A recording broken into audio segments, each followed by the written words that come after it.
Assalamualaikum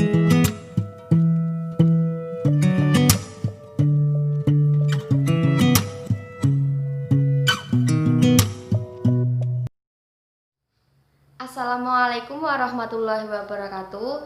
Kami dari kelompok 3 mata kuliah penilaian kinerja yang beranggotakan Muhammad Naufal Muzaki, Ibrahim, Fuad Idris Hizbullah, Akrom Sabto Aji, Anisah, dan saya sendiri Lailatul Putriana Fitro.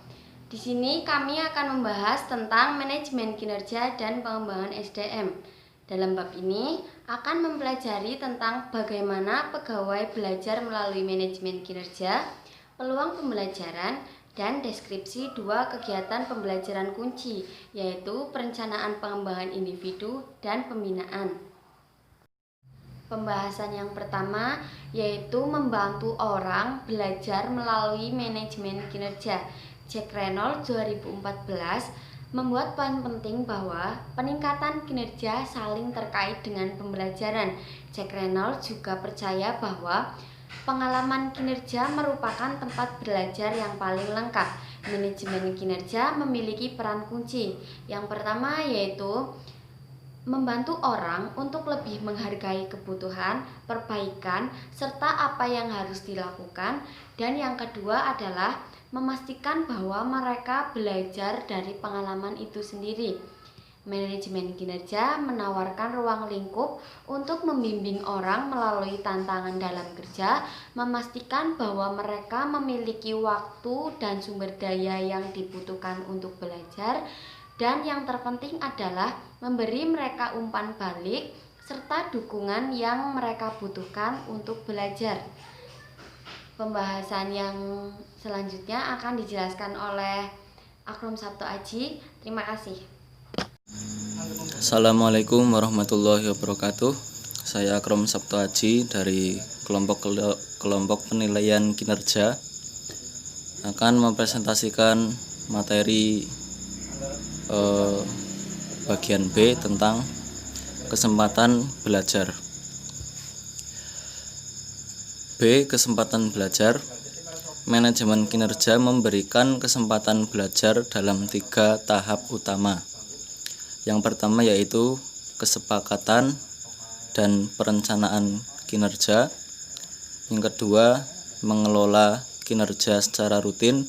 Dan yang terakhir yaitu peninjauan kinerja. Yang pertama, kesepakatan kinerja sebagai kerangka belajar.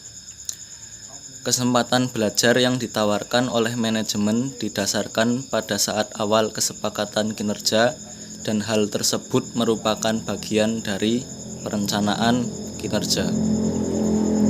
Hal ini termasuk kesepakatan bersama tentang peran individu, sehingga profil individu maupun peran baru yang diterima tersebut dapat diperbarui, yang menentukan apa yang harus dicapai dan kompetensi apa yang harus diperlukan. Jadi yang terjadi di sini adalah kesepakatan antara pekerja atau karyawan yang terpilih untuk dapat memperbarui perannya dan menentukan apa yang harus dicapai serta kompetensi apa yang diperlukan, seperti itu. Selanjutnya, diskusi berlangsung tentang bagaimana peran individu dikembangkan sehingga lebih menantang dan tidak hanya sebagai tugas yang harus dicapai, tetapi juga kebutuhan untuk memperoleh atau memperluas ilmu pengetahuan dan keterampilan untuk melaksanakan pekerjaannya.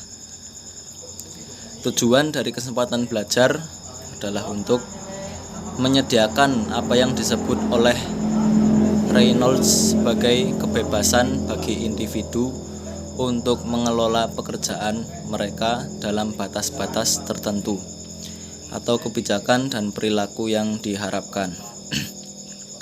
Intinya adalah mengembangkan potensi karyawan agar dapat mempertanggungjawabkan peran lain, tidak hanya memiliki tanggung jawab dalam satu peran, tetapi dapat menjalankan peran-peran lain yang dibutuhkan oleh perusahaan. Yang kedua, pembelajaran rutin. Pembelajaran tidak dapat dipisahkan dari aktivitas dan seperti manajemen kinerja, pembelajaran adalah proses yang berkesinambungan. Dalam artian berkesinambungan adalah tetap selalu berkembang dan memiliki mobilitas. Setiap pekerjaan yang dilakukan oleh individu merupakan sebuah pembelajaran, dan tugas dari seorang manajer untuk membantunya menjadi sadar dan mendukung pembelajaran dalam pekerjaannya. Jadi setiap apapun yang dilakukan oleh seorang karyawan atau seorang pekerja itu merupakan pembelajaran dan diharapkan dapat mengembangkan apa yang disebut dengan kemampuannya. Manajer memberikan pelajaran kepada individu untuk memahami bagaimana cara menyelesaikan pekerjaan dan mendapatkan tambahan pengetahuan atau keterampilan apapun yang mereka butuhkan. Bimbingan dapat juga dilakukan untuk dalam hal ini juga untuk mengembangkan potensi karyawan dengan menanyakan mengenai apa yang perlu mereka ketahui. Jadi dengan menawarkan apa yang diinginkan oleh karyawan tersebut untuk dilakukan bimbingan seperti itu. Dan apa yang dapat dicontohkan seorang individu dalam menjalankan tugasnya dan membantu mereka bila diperlukan. Umpan balik secara rutin pada saat review kinerja tahunan merupakan sarana yang penting untuk membantu individu belajar. Mereka dapat diminta untuk menganalisis kinerjanya dan memperbaikinya. Apa yang perlu diperbaiki dari hasil analisanya tentunya harus segera diperbaiki. Dan apa yang sudah bagus dari hasil analisanya tentunya juga harus terus dikembangkan agar tidak tertinggal oleh perkembangan yang ada. Mereka dapat diminta untuk menganalisis kinerjanya dan memperbaikinya secara individu maupun keseluruhan dengan melakukan pembinaan, pelatihan atau pengalaman tambahan yang mereka butuhkan. Yang ketiga adalah tinjauan kinerja sebagai sarana pembelajaran.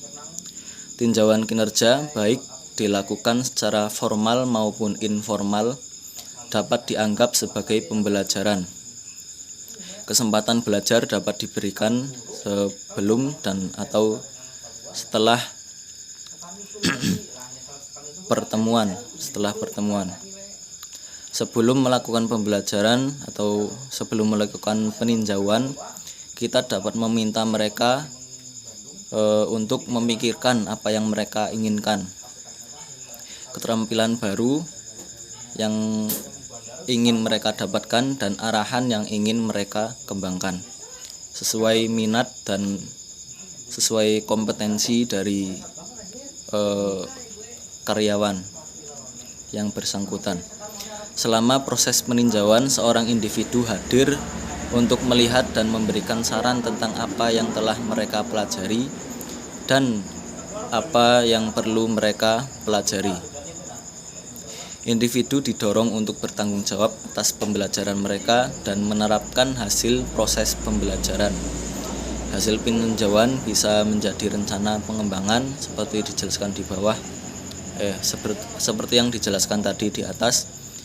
Setelah peninjauan, peserta didik dan manajer dapat memantau kemajuan terhadap target yang telah disepakati.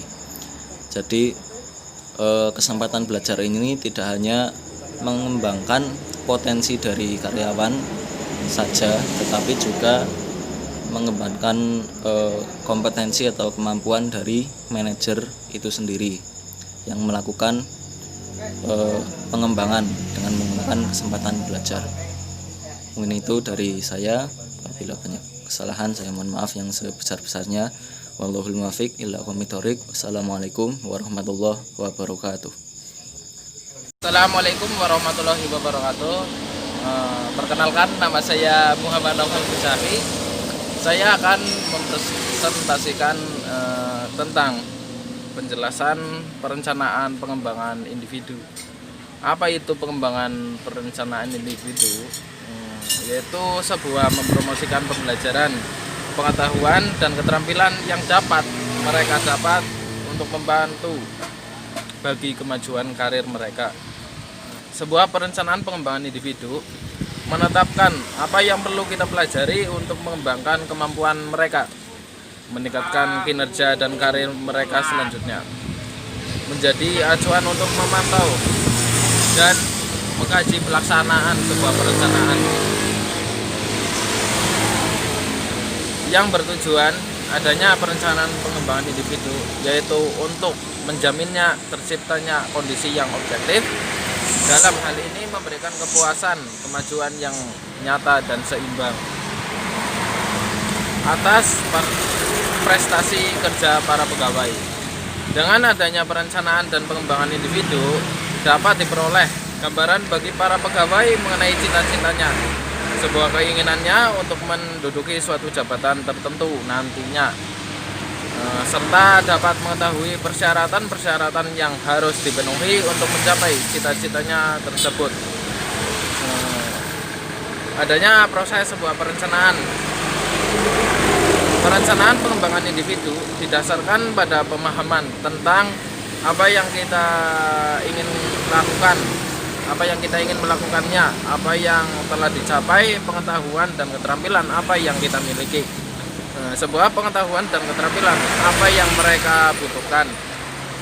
Tujuan dari proses perencanaan harus spesifik tentang apa yang ingin dicapai dan bagaimana cara pencapaiannya, untuk memastikan kebutuhan dan tindakan pembelajaran yang relevan, untuk menunjukkan skala waktu, untuk mengidentifikasikan tanggung jawab, dan dengan alasan rencana selalu dikaitkan dengan pekerjaan dan kapasitas untuk melaksanakan secara efektif, bukan hanya mengidentifikasi kebutuhan pelatih dan kursus yang sesuai untuk memuaskan mereka. Kursus sebuah pelatihan dapat menjadi bagian dari rencana pengembangan, namun sebagian kecil kegiatan pembelajaran lain seperti yang tercantum di bawah ini lebih panjang darinya, seperti pembinaan, adanya mengadopsi model peran atau mentor, mengamati dan menganalisa apa yang orang lain lakukan, memperluas peran, pekerjaan proyek, keterlibatan di bidang pekerjaan lain, keterlibatan dalam komunitas praktek, atau belajar dari orang lain yang melakukan pekerjaannya serupa. Terima kasih. Cukup sekian. Wassalamualaikum warahmatullahi wabarakatuh. Assalamualaikum warahmatullahi wabarakatuh. Sebelumnya perkenalkan, nama saya Fuad Idris Isbulo dari Prodi Manajemen Pagi 2018 dengan nomor NIM 2018-0208-007. Baik, di sini saya akan sedikit menjelaskan materi tentang perencanaan tindakan. Langsung saja ke materi. Perencanaan tindakan menetapkan apa yang perlu dilakukan dan bagaimana hal itu akan dilakukan dengan tema seperti berikut. Yang pertama, kebutuhan belajar. Yang kedua, hasil yang diharapkan atau tujuan dari pembelajaran tersebut. Yang ketiga, kegiatan belajar untuk memenuhi kebutuhan. Yang keempat, tanggung jawab untuk belajar. Apa yang akan dilakukan individu dan dukungan apa yang mereka butuhkan dari manajer mereka, departemen HR ataupun orang lain. Selanjutnya yaitu waktu waktu di sini, yaitu saat aktivitas belajar diharapkan dimulai dan selesai. Rencana tersebut harus dicatat dalam bentuk sederhana dengan 4 kolom. 4 kolom tersebut yaitu meliputi yang pertama, tujuan dan hasil pengembangan yang diharapkan. Jadi tujuan dan hasil pengembangan itu untuk apa harus ditetapkan terlebih dahulu. Yang kedua yaitu tindakan yang harus diambil dan kapan. Lanjutnya yang ketiga yaitu dukungan yang diperlukan, dan yang keempat yaitu bukti yang diperlukan untuk menunjukkan bahwa kegiatan pembelajaran yang direncanakan telah dilakukan berhasil. Itu keempat kolom yang harus dicatat dalam perencanaan tindakan. Seperti itu.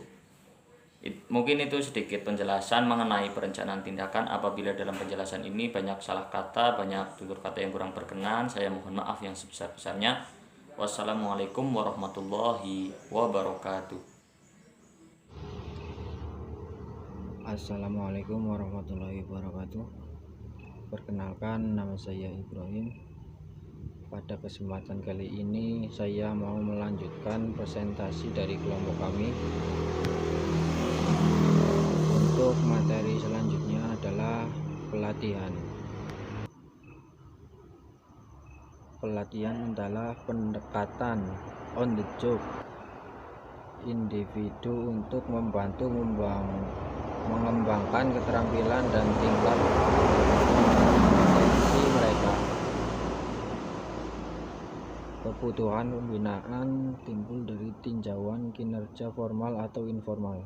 Namun kesempatan untuk pembinaan akan muncul pada saat kegiatan rutin.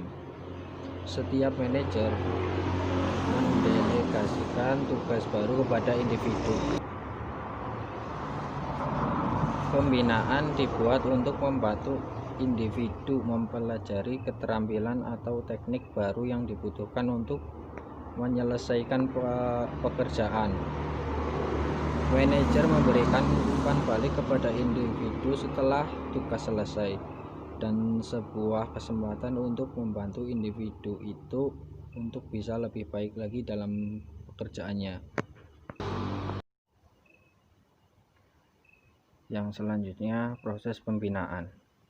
Pelatihan sebagai bagian dari proses manajemen normal terdiri dari membuat individu sadar seberapa baik kinerja mereka, misalnya mengajukan pertanyaan kepada mereka apa yang mereka lakukan. Delegasi terkendali, memastikan bahwa individu tidak hanya mengetahui apa yang diharapkan dari mereka, tetapi juga memahami apa yang perlu mereka ketahui dan dapat dilakukan untuk menyelesaikan tugasnya. Dalam hal ini, manajer dapat memberikan panduan yang disebut sebagai pembinaan. Selanjutnya, menggunakan situasi yang terjadi sebagai peluang untuk mempromosikan pembelajaran. Mendorong individu untuk melatih masalah yang ada dan bagaimana mereka akan mengatasinya. Yang selanjutnya, keterampilan melatih.